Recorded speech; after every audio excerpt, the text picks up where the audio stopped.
ಇವತ್ತು ಸದಾ ಮತ್ತು ಸವಿತಾಳ ಆಯುಷ್ಯದಲ್ಲಿ ಏನಾಯ್ತು ಅದು ಯಾರ ಜೀವನದಲ್ಲೂ ನಡೀಬಹುದು.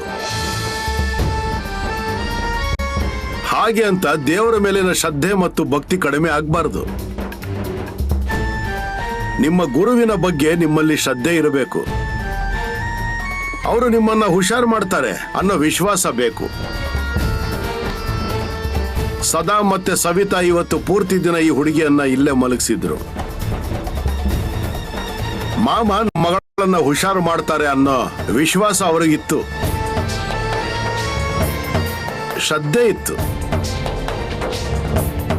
ಮತ್ತೆ ಅವರ ಶ್ರದ್ಧೆಯಿಂದಾಗಿ ಆ ಮಗು ಹುಷಾರಾಗಿದ್ದಾಳೆ. ಮಾಮ, ನನಗೆ ನೀವು ಬರಬೇಕು ಅಂತ ತುಂಬಾ ಆಸೆ ಇದೆ.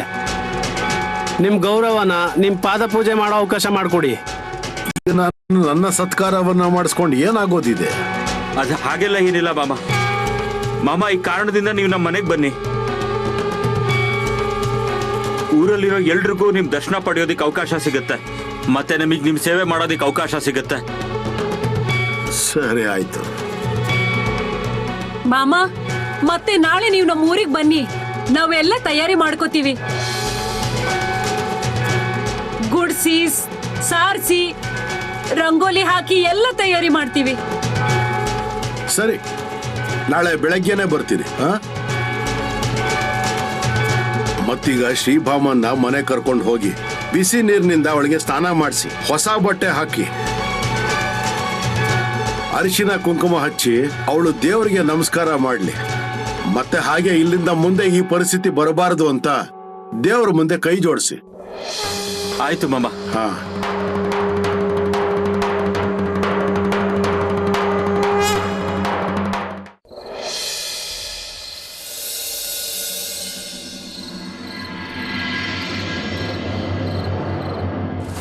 ಗುರುದೇವ ಗುರುದೇವ ಗುರುದೇವ ಗುರುದೇವ.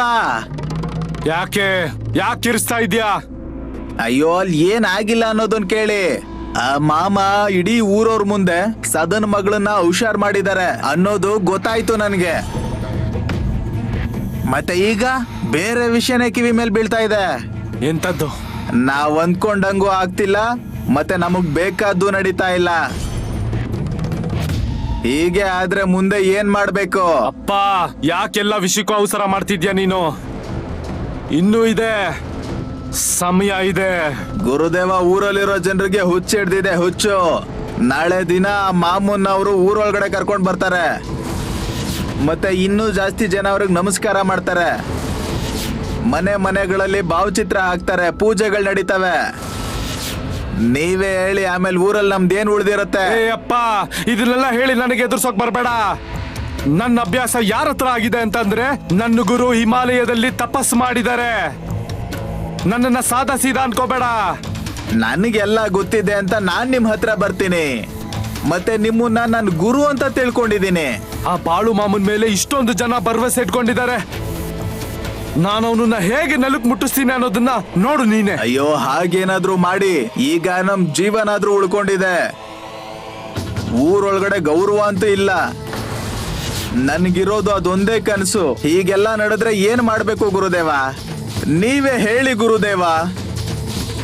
ನೀವ್ ಏನ್ ಮಾಡ್ಬೇಕು ಅಂತಂದ್ರೆ, ಊರಿನ ಜನ ಎಲ್ಲ ಸೋತು ನಾನ್ ಒಬ್ನೇ ಗೆಲ್ಬೇಕು ನೋಡಿ. ಹಾಗೇನಾದ್ರೂ ಮಾಡಕ್ಕಾಗುತ್ತಾ ನಿಮ್ ಕೈಲಿ? ಆಗುತ್ತೆ. ಇಲ್ಲ ಅಂದ್ರೆ ನಾನು ವಿಷ ಕುಡಿತೀನಿ. ಇಲ್ಲ ಇಲ್ಲ, ಹಾಗೆಲ್ಲ ಏನೋ ಮಾಡ್ಬೇಡಿ. ನಾನು ಹೇಳೋದು ನೀವ್ ಅರ್ಥ ಮಾಡ್ಕೊಂಡ್ರೆ ಸಾಕು ಅಷ್ಟೇ. ಗೊತ್ತಾಯ್ತಪ್ಪ, ಗೊತ್ತಾಯ್ತು ನನಗೆ.